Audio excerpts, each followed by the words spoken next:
Most difficult things new traders face when they're trying to trade cryptocurrency is they don't know how to enter the market using the smaller time frame. And in this video, I'm going to share with you simple steps that I follow when I'm trading Bitcoin using the smaller time frame. So the first thing I do is I go to the 4-hour time frame. You can see that right there, and I derive my swing low and my swing high. I draw my Fibonacci from the swing low to the swing high. This is my equilibrium, this is my extreme discount, and this right here is my extreme premium. Anything above equilibrium is premium.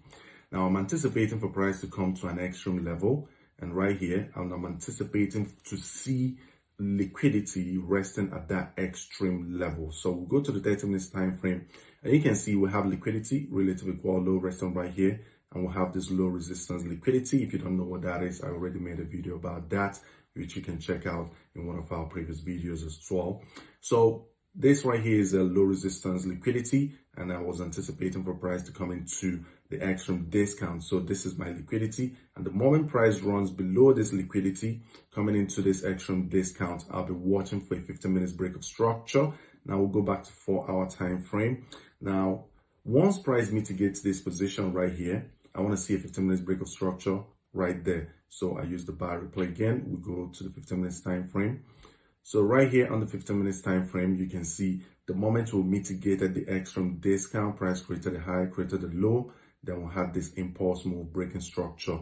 This inefficiency right here, that's the first entry into the market. So right there, you can basically just put your entry at the inefficiency, the close of the inefficiency, and you can see how nicely price mitigated that position. So this right here is the first entry. Now you can just get out at a 1:3 risk to reward ratio, because in my opinion, that's enough for a new trader. Now, this being the first entry, you can see already price mitigated that position, went straight to take profit. So you've already made one trade and win.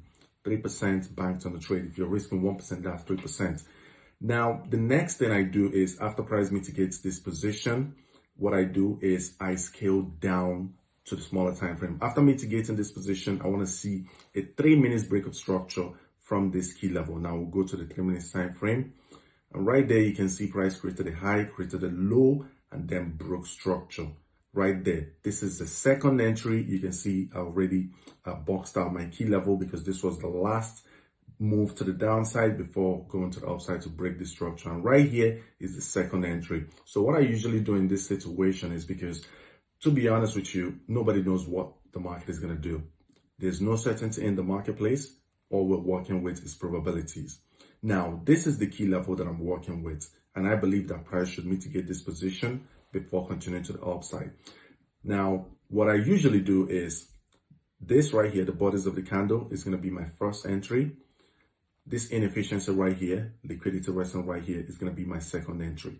Now, because we as traders, we're working with probabilities, higher probability, lower probability. In my opinion, this is a higher probability trade. So what I do is, because we have a key level here, bodies of the candle, we have a key level here, inefficiency and liquidity, I put my first entry right here, the bodies of the candle, second entry, this inefficiency resting right here. So in this situation, price comes even deeper, I'm still going to get activated for my second entry. And if it doesn't, I'm still already activated in the trade for my first entry. So now we'll go back to the 15 minutes time frame. And on the 15 minutes time frame right there, you can see. So right there, this is the second entry. And now take profit position, we target the high for the two. We just have the same target for the two. So one is a 1:6, and then this one's the 1:3.5.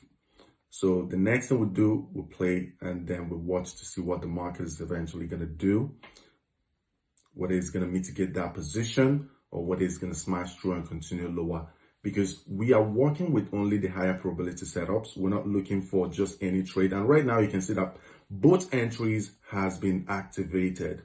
Price mitigated both entries.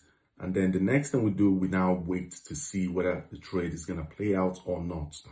Once price is in good profit, breaking 1 hour high, the next thing we do is to trail our stop loss to break even, so that even if for any reason the market reverses, it's not going to wipe us out in a loss. It just means it's a risk-free trade.